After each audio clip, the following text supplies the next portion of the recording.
Evening, peeps. Good evening, everyone. All right, let's do this. Don't forget, if you're new to the channel, please hit that subscribe button. Don't forget as well to like and share the vids. I had absolutely no intention of filming this evening, but quite a lot of big boxing news has broken in the last 24 hours. So I thought, you know what? Let's get to the studio and let's talk about it. So let's start with this news. Very disappointing news as well, that Cash Farouk has had to retire from boxing. Only 26 years of age as well. Yeah, sad news. You can only imagine it's something that's come up in his medicals. Again, this isn't what's out there. I'm only just assuming that that's probably what's happened. Look, very disappointing news, especially for anyone that's followed Cash Farouk. It's going to be more disappointing to Cash, obviously. But to fans of Cash Farouk, exciting fighter. I thought he had a bright future. Just the one defeat, that was kind of close as well, wasn't it? Some think he's unbeaten. But look, regardless, just the one defeat on his resume. And big things were expected of Cash Farouk. I was actually lucky enough to interview Cash Farouk at Fight Camp, just gone. Really nice guy. Really nice guy.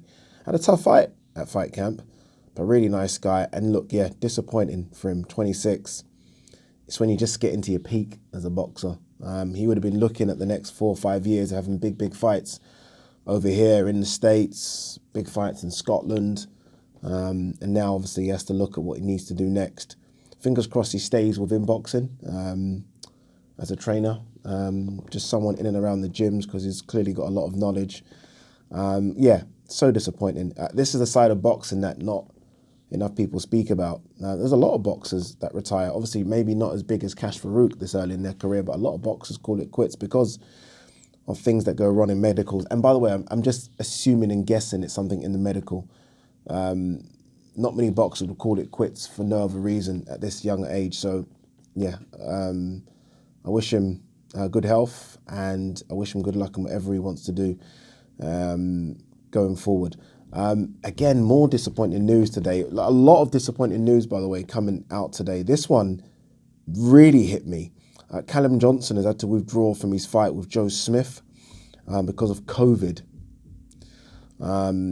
Disappointing. They are trying to look for an opponent for Joe Smith now. Remember, this was a voluntary as well, so it's not like they're going to rearrange this fight. So he's probably lost that opportunity of fighting for a world title. It might come round again. Frank's going to have to see what he can do. But yeah, Callum Johnson has withdrawn from his fight with Joe Smith. That was going to be a straight shootout.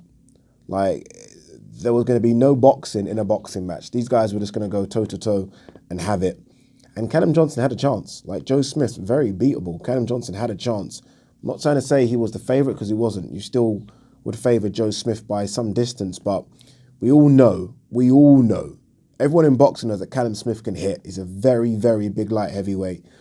And it's disappointing for him as well. It's been a tough 3 years for Callum Johnson. Very tough. He's had obviously things outside the ring as well. He's been injured quite a lot. I mean, there's been talk. I remember he did an interview, it might have been about a year ago, where he was talking about maybe going back to a 9 to 5, just because he can't get the fights. And if he can't get any fights, he can't pay the bills. And look at that. From then to now, a world title opportunity would have been good money. You know, he's paid for a training camp, all the sparring. So he's down in money right now, knowing that, okay, it doesn't matter because I'm going to get the Joe Smith money and it's going to be big and potentially even get a world title. And then what happens after that, right? So, and you do think of those things in your mind. You think, okay, if I beat Joe Smith, I open myself up to big fights, big money fights. And now it's a case of you wait and see. I guess the only good thing, potentially a good thing for Callum Johnson, is that he's in a red hot division. Red hot. Forget worldwide, just over here. I mean, you think of the people that Frank can put him in with. Like, you could make a Callum Johnson-Anthony Yarde fight. It's a big fight. I don't know if there's enough money on the table for both, but it's a big fight. So there's so many options out there for him. So look, fingers crossed, he will be able to sort of have a fight very soon. There are some big cards coming up. I wonder if Frank will be able to put him in the Chris Eubank Liam Williams card, which is scheduled for the first week in February. We'll see. Now, they have said that Anthony Yarde will be watching the Joe Smith situation. Anthony Yarde, obviously very high up in that sanctioning body. He's not taking the Joe Smith fight on short notice. It's just not going to happen. Me knowing Tunde the way I know Tunde doesn't jump at things like this. Some will. I think I've seen Craig Richards saying 5-day camp, not a problem. So Craig might take it, but Anthony Yarde certainly won't. Look, there's money on the table. I mean, look, if you're a Craig Richards and you're close to making weight, I mean, it's almost a win-win situation. I mean, no one's going to expect you to go in and beat Joe Smith. You're fighting for a world title. You're going to get money. But yeah, I'm not sure. If Craig Richards is in a situation where he's struggling to get a fight, don't know. I mean, his name might be mentioned. I mean, he's a good opponent on sort of late notice, but I don't think he'll take it either. We'll see. Who's this one? Bomac. I'm not quite sure who this is, Bomac. Amir Khan can finish Kell Brook just like Crawford did.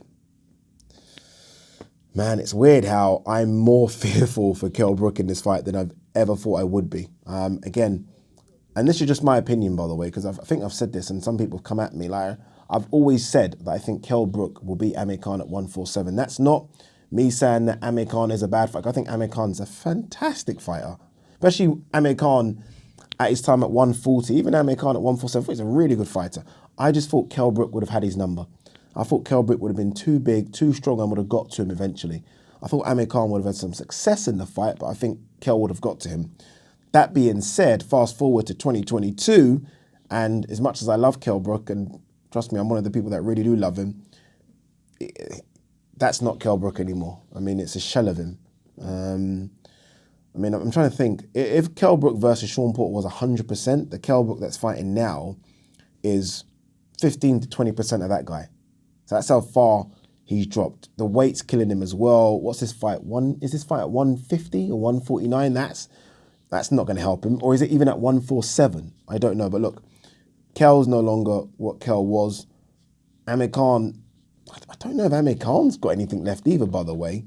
I think both have deteriorated a lot over the years. Understandably so. It's been a long career, especially Khan's career. I mean, Khan's career has been ridiculously long. Ridiculous. I think people sometimes forget. Khan came out of, was it Athens? Khan came out of the Athens Olympics in 2004. Am I right in thinking that? I think I might be. I think he might have been Britain's only boxing medal at that Olympics. But so you think he turned pro after that. That's how long Amir Khan's been going. Dude, we're in 2022. It's an 18-year career, man.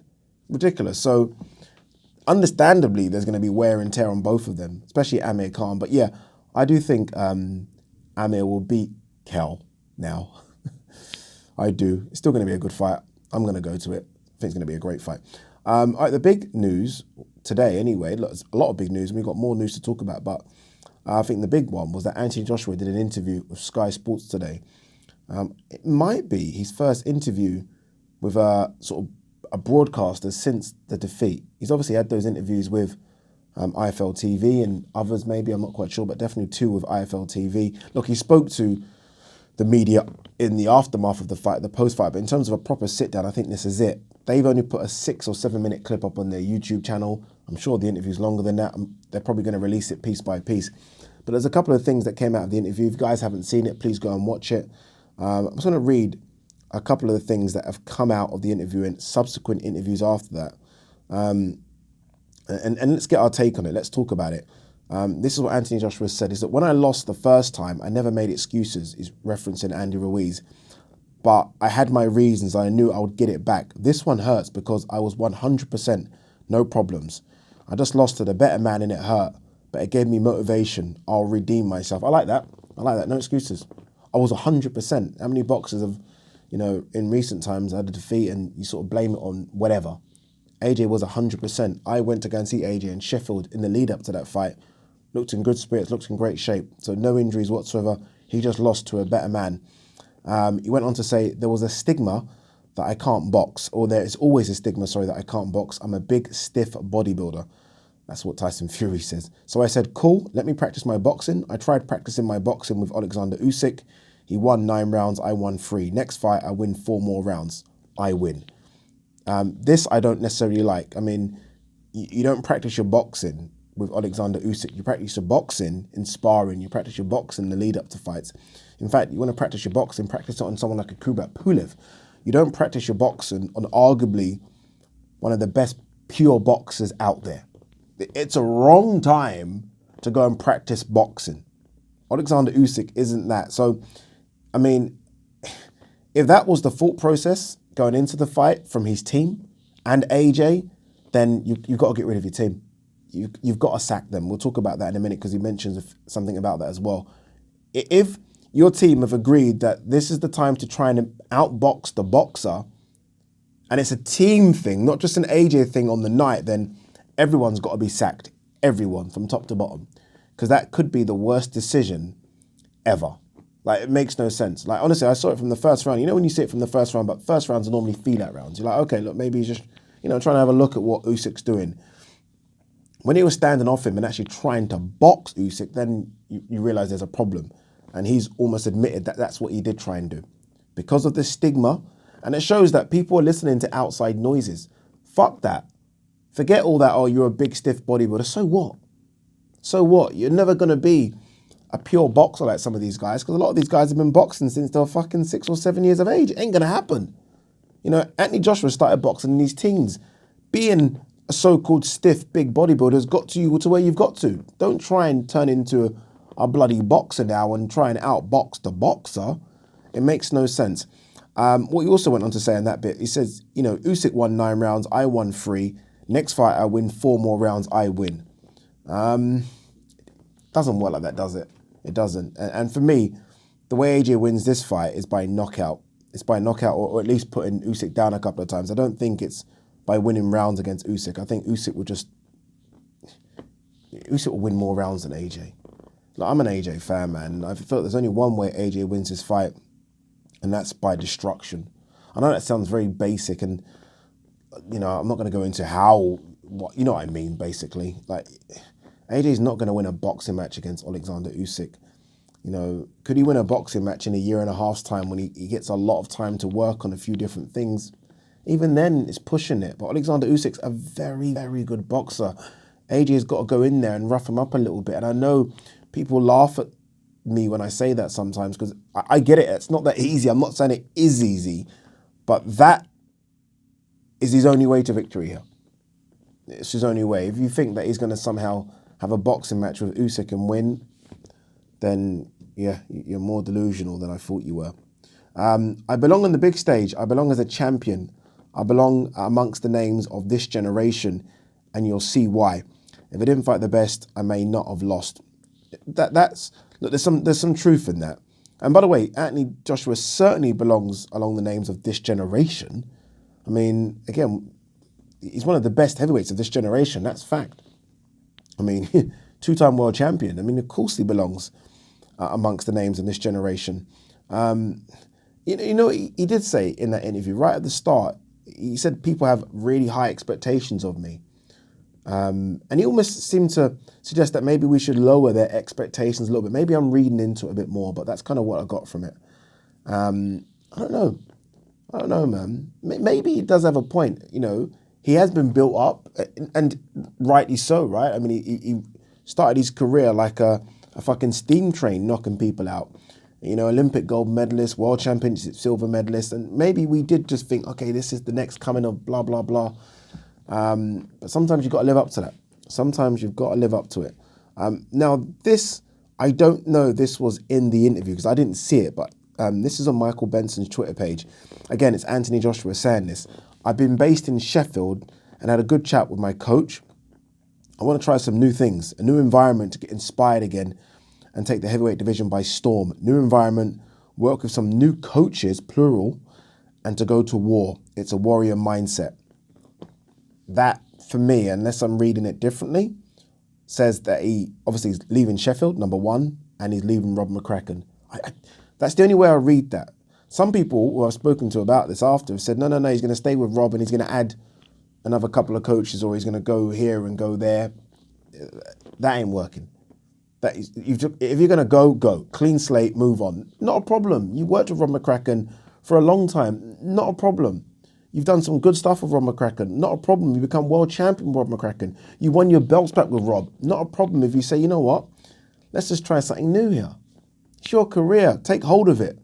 Take hold of your career. So I have no issue with AJ saying all these things. Someone had a dig at him because in that video, he says something like he's got to work on, he wants to listen to more motivational stuff. He wants to do a bit more brain training and this. He's going to work on, making sure sparring is correct. And everyone's having a bit of a dig like, man, just box.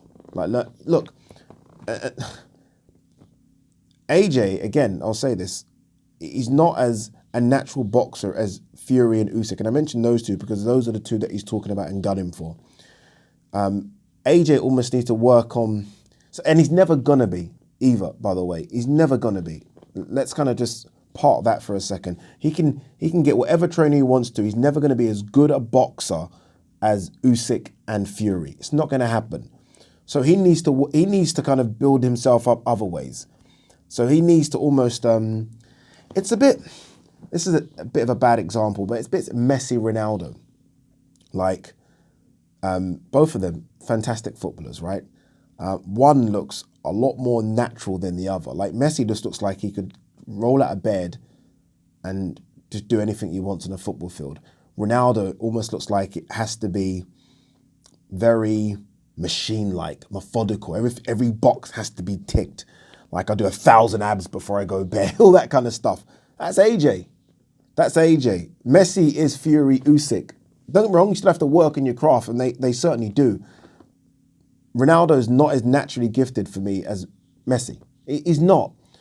But he's closed the gap because he's worked on all the other stuff. There's no doubt for me he does a bit of motivational stuff. This is Ronaldo I'm talking about. There's no doubt for me he does a bit of brain training. He literally has made sure no stone is unturned. And that's what AJ is trying to do here, to catch up, to bridge the gap between the natural talent and what he's already got. He's having to do other stuff. And that's it. If it works for him, it works for him. So I have no problem with the motivational stuff. I listen to a bit of motivational stuff sometimes. I have no problem with the brain train and everything else he said in that interview. If that's what helps him, then let him do it. Look, we'll see what happens come fight night, right? I mean, all this is all well and good. We'll see what happens when they fight in April or May. And that's the date we're led to believe. All right, let's, what's this one? Frank Warren has stated that Tyson Fury's next fight will take place on March 26th. He added that there are currently no talks with Dillian White's team about a deal. Remember, purse bids, though, are scheduled next week, January 11th. I can't wait for the purse bids. Like, normally, we don't know about the purse bids. We just see the figure. But sometimes you're allowed to kind of go into the live viewing of it, and it's fascinating. Look, we'll see. We'll see what happens. March 26th, I have no idea. But look, I'm pretty sure that there's going to be a couple of fight cards on there, and you don't really, unless you've got something special on March 26th, you don't want to clash with Tyson Fury coming back. Will he fight in the UK? Will he fight in America? Will it be Dillian White? Will it be Francis Ngannou? I mean, Francis Ngannou and Tyson Fury have been going back and forth for the last few hours. We'll see. I mean, Francis Ngannou, I think, has only got one fight left on his UFC contract. That's against Cyril Gane. That's going to be a great fight. I mean, is that a fight America would like to see? Tyson Fury versus Francis Ngannou, the UFC heavyweight champion versus the boxing heavyweight champion of the world? Maybe. I mean, I can see it actually doing good numbers in America for some odd reason. I think it will be pretty good. All right, let's get back to see if there is any other news before we move on. Hrgovic's promoter, so this is the sound, I think it's Kell speaking here, feels IBF rankings have become a mockery with boxers rejecting Eliminator. No one wants to fight him. You know what it is with these boxers as well? It's not that no one wants to fight him. Again, I mentioned this the other day, and I still believe this is true. Like these are fighters. They'll fight. As long as you pay them that, they'll fight. And I just feel like a lot of these boxers, and sometimes, by the way, it doesn't even get to the boxers. It will go to the managers. The managers will talk numbers and figures. Don't fancy it. Don't fancy it. Like Joseph Parker they said Joseph Parker rejected it. You know, I've been lucky enough to be around Andy Lee, Joseph Parker, and that team recently. They're not scared of Hrgovic. Tell you that fact. Not scared of Hrgovic. Is it in their plans in the next sort of 6 to 8 months? No, it wasn't. I mean, they mentioned other names. But if the money's right, they'll fight Hrgovic. They'll fight. They're fighters. If the money's right, they'll fight Hrgovic. I mean, no one's ducking Hrgovic like he's fucking the second coming of bloody Sonny Liston. He ain't that, is he? I mean, he's a good fighter, but no one's that scared of him. Although I do think Lewis Ortiz might have not wanted it at this stage of his career. 42, going on 52, you don't want a bit of Filip Hrgovic at that age. Interesting one, this. Sonny Edwards tweeted that he is the hottest new free agent around. What's going on there? You feel like Sonny Edwards and Frank Warren have that kind of relationship? Maybe not. Now, if you're Eddie Hearn, I mean, obviously Eddie Hearn has working relationship and has signed Julio Cesar Martinez, that naughty little flyweight. They want to get it on. Sonny Edwards and Julio Cesar Martinez want to get it on. They've both called out each other. In my video the other day, I did say it's one of the fights I want to see in 2022. This is the perfect time, if you're Eddie Hearn, to sign up Sonny Edwards, to get him on a 2-fight deal. I think Sonny's a good draw as well. He's entertaining, he's very funny on social media. And make this fight. It's an easy fight to make then, surely. So it'll be interesting to see if Eddie's doing anything behind the scenes. I spoke about Derek Chisora the other day, didn't I? And I said, look, that Deontay Wilder makes absolutely no sense. Boxer have recently said that it makes sense for Hughie Fury to fight Derek Chisora on Sky. Don't know, but I think Hughie's style would be a bit of a nightmare for Derek Chisora. I think he'll just outbox him, not engage, and just move around a lot. And I don't think Chisora would like that. Hughie's got good feet. He's a slick boxer. I mean, I don't know if at this stage of his career, with Chisora definitely slowing down, if Chisora can kind of close the gap and really put it on him. I'm not quite sure, especially not without getting tagged a lot as well. So it's a good fight for Hughie Fury. It's a name. It's a fight that Sky would love to put on, but I can't see that happening at all. Not at this stage of his career. Our last couple of bits, people. David Price. I think Usyk has Joshua's number. Joshua will have to be lucky. We'll see. We'll see, man. I'm not ruling out an AJ win at all. I think AJ's got everything he needs to get the job done against Usyk. I think the biggest thing for AJ is here. If he can get here right, then he's got a good opportunity. He really has. We'll end on this one. Amir Khan expresses drug testing concerns in Kell Brook fight. That's interesting. Look, there's always been accusations regarding Kell Brook's camp. Kell Brook, obviously, I think he's back with the Ingles, isn't he? If he is, then there's been things labelled at that camp for a while. Obviously, Kid Galahad failed a drug test, and there's been the issue with Billy Joe Saunders. Remember that? Make drug testing. Make sure there's drug testing in the fight. I'm pretty sure there is. I mean, both of them should have entered a VADA sort of camp now already. I don't think that's happened. UCAD will be doing their own testing for the fight. I don't know how tough and stringent that testing is, but we'll see. We'll see. Again, I can't wait for it. It's going to be a good little fight, that one. I hope I can somehow get a ticket for it. I'm acting like I'm going, like I know I'm going to get there. I don't know if that's going to happen, because I did think that TalkSport were going to get the rights to it. I think they're not now. I think BBC Radio 5 Live have got the rights. So I was going to try and go there with TalkSport. Not sure. Does anyone know how I can get there? Let me know. Peace.